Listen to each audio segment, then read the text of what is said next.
Yo, what up guys? Travic here, and today I want to talk about endgame Lightning Spear and Primal Strike's Huntress. Playing before you is the update that we have to Lightning Strike, and you're going to notice very quickly Lightning Strike is able to blast through tier 14 and tier 15 maps. The map playing before you is indeed a Nexus map. There will be a boss at the end that we have to kill, and Lightning Strike does everything you expect it to do. It just absolutely decimates maps. Very recently after this footage was recorded, Lightning Strike was buffed. So this footage that you're watching beforehand right now is older footage before the buff, and we were still able to just completely blast through endgame content. From here, the only spot to go is up as we prep our characters to step foot into pinnacle boss content. That's the next progression steps. To get to this stage of playing Lightning Strike, I have two previous videos that will walk you through and hold your hand to get to here. The first video being a leveling or campaign guide. Yes, somebody's going to say twisters were nerfed. Twisters are still very good. A bunch of us have tried them out. You can indeed level with twisters, no problem at all. And then the second video talks about how we played Lightning Strike in the early mapping scenario, the early, tier 1 through 10 maps. I know I keep saying Lightning Strike. I keep thinking about Diablo 2 and Thunder, all of that old cool stuff, because as I watch this, it just brings me back. And yeah, Path of Exile 2 is a little bit of a mess right now, don't get me wrong, but being able to relive my old Diablo 2 days, and it's just awesome. I know somebody's gonna be like, oh my God, he's just playing off of nostalgia. Damn right. Yeah. This build is awesome. Yeah, Path of Exile 2 has humps. I'm hoping it gets better from here, but I really like what we're playing a lot. I think it's an awesome experience. I think the character in itself just completely does everything that I want it to do, and the only issues that I've had with it are the occasional white mob or rare mob that has some weird modifier on it that just doesn't allow it to instantly explode. Now, watching this footage, you're going to notice right away, we always have charges. We are no longer freezing. We are no longer shattering. And we solve charges by the most simplest of solution ever, cast on crit. Now, because we're 100% crit cap, and because we're Amazon, it was really easy to just be like, hey, that's the solution. Why don't we just put on cast on crit and just see what happens? And, we put on cast on crit. We tagged it with Sniper's Mark, and we threw the first spear, and it was just it's great, dude. It was such a simple solution. It solved so many problems. We didn't have to jump through 14 hoops and equip all kinds of random stuff. We just crit the mob, and it instantly casted because Lightning Spear, because Lightning Spear just hit so many mobs. I'm just watching the footage now, and I'm recording. I'm like, man, I just can't wait to get my hands back on it and play. It's just been great. Now you're gonna see in a second, we're gonna come up to this map boss, and I'm just gonna walk you guys through how Lightning Strike is working and what the interactions are, because this map boss just gets decimated, and it's definitely well worth talking about and understanding how it's working. Now in this showcase, we did not use, we used Lightning Strike to clear the map, and you're gonna see just how this map boss plays out. No damage, and then boom, and then no damage, and then boom, it's dead. Now let's pause this footage for a second, and let's backtrack for a second, and let's talk about what happened and how this skill is working. First and foremost, the boss is going to spawn, and you're going to see as soon as the boss spawns, we're going to chuck our first spear. It's not going to do a whole lot of damage, but it is going to shock him. It's going to do very little damage. It's going to shock him. Very little damage again. It's going to shock him, and then we're going to follow it up right there with our primal strikes, and that's what's releasing these spirits. Now, if I just go back a frame, you're going to see he's shocked, and then we hit him, and then the spirits come out, and they just hit him for 190,000. And this is we're getting there. And then from there, we set up the combo again. We throw our lightning spear. Our lightning spear then bounces off the boss here, hits him for 100,000 because of a beautiful crit. It bounces off the wall, and then it comes back, it hits the boss, and it completely kills him. No problems at all. And like I had mentioned, this is pre-patched. This is before we got buffed, because I woke up this morning and found that Lightning Spear attack speed is now 60% of base from 50% and deals 5% more damage at all gem levels. So if I was doing that before this, I'm going to be like cruising come now. Now let's talk about the character, what's changed and what's going on. We are currently resistance capped. We've raised our life. We have 1800 life. We're fixing our evasion. We're currently at 61% evasion, and our gear is a little bit different. We've dropped almost all of the uniques except like aside, and we've made some adjustments to the skill tree, or to the skill tree and the skill gems.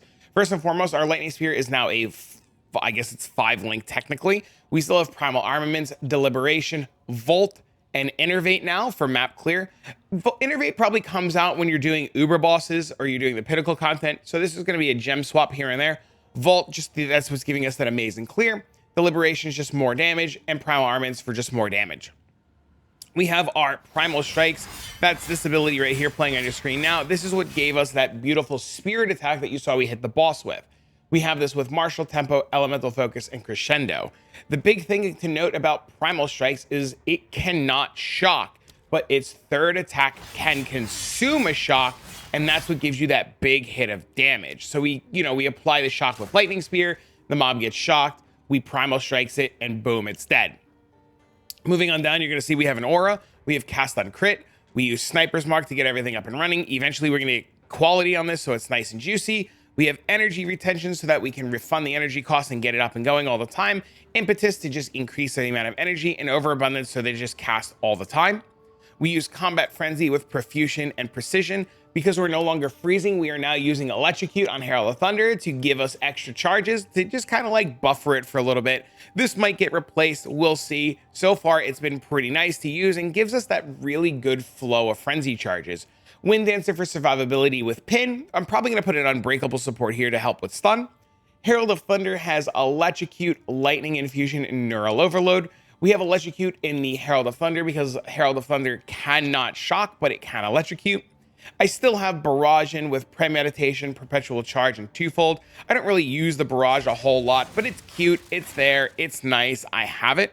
And lastly, we have voltaic mark. We are using voltaic mark on really big bosses, and probably going to be using voltaic mark on pinnacle bosses. Voltaic mark gives us 30% increased shock effect and 50% more chance to shock.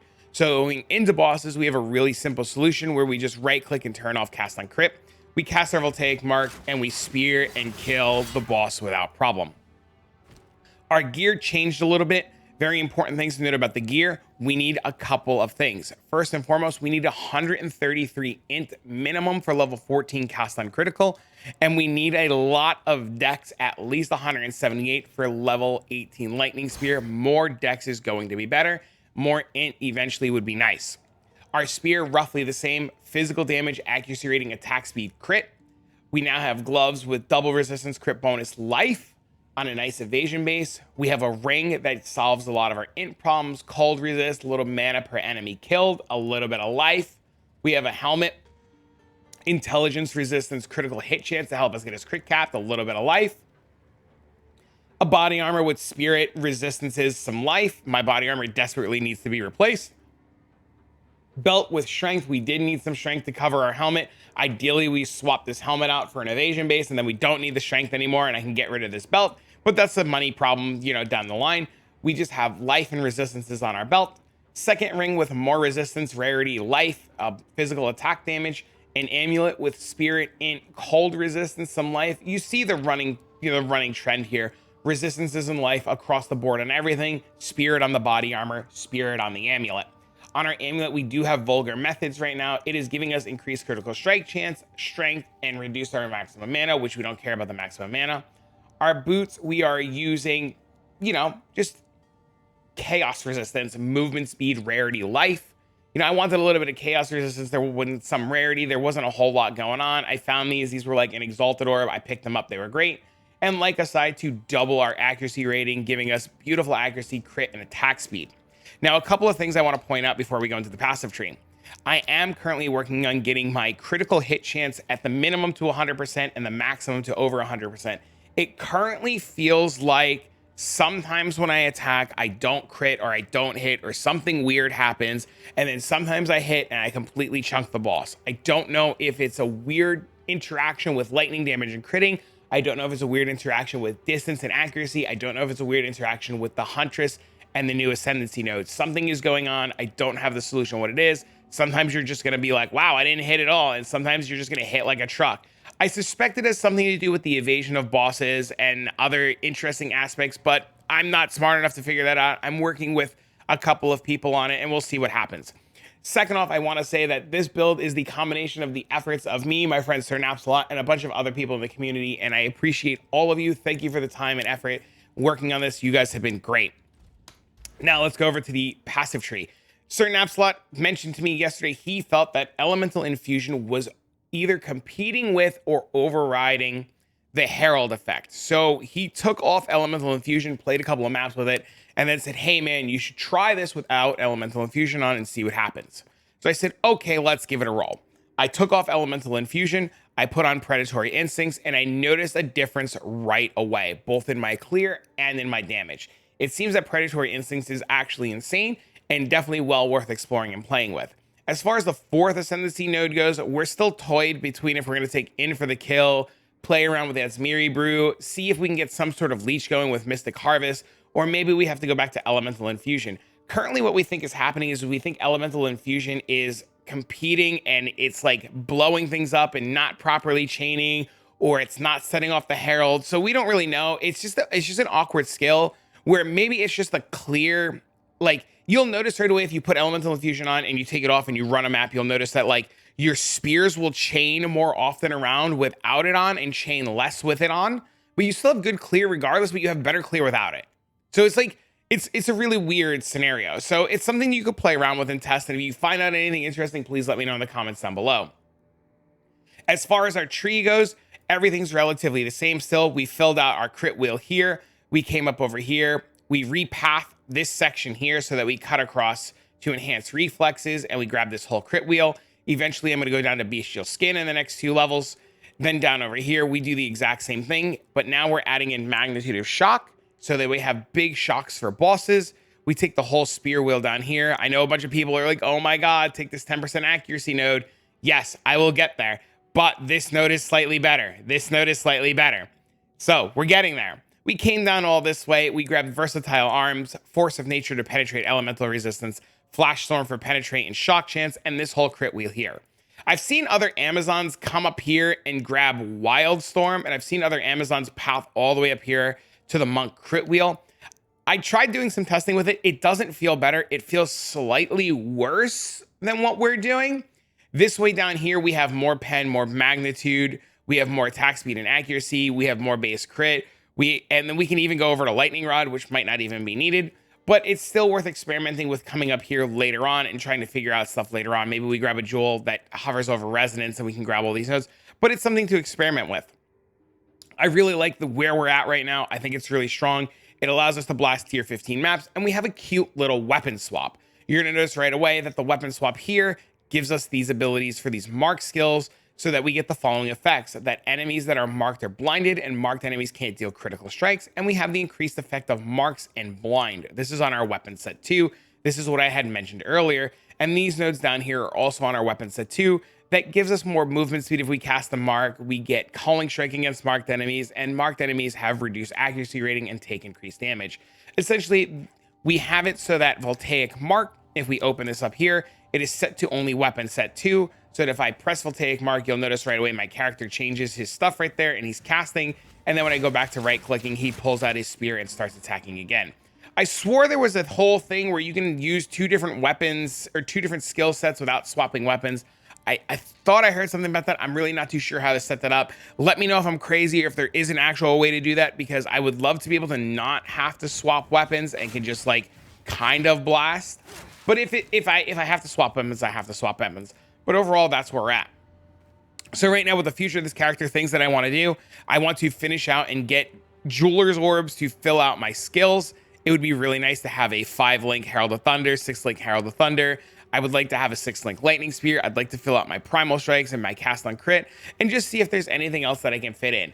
I know people are going to be like, oh my God, you're devolving to a 1-button build. Yeah, it's happening. I'm sure we'll add some more stuff. I'm sure I'll even add in like Thunder Asleep. I know some people have told me to play around with Stormlands. I'm going to take a look at the patch notes and see if we can find anything else that's changed and what we can do, and just kind of overall see how we can just kind of kick it up and see what's going on. But for now, I really wanted to get this update out to you guys. I wanted to make sure that you knew what was going on and that you guys can get to the changes right away.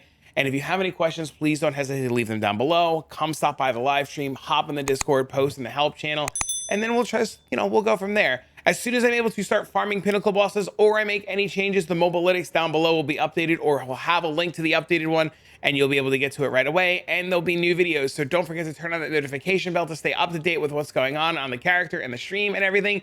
And just, don't forget to join the Discord. But for now, friends, I'm going to get this video out to you guys, and I'll see you all in the next one.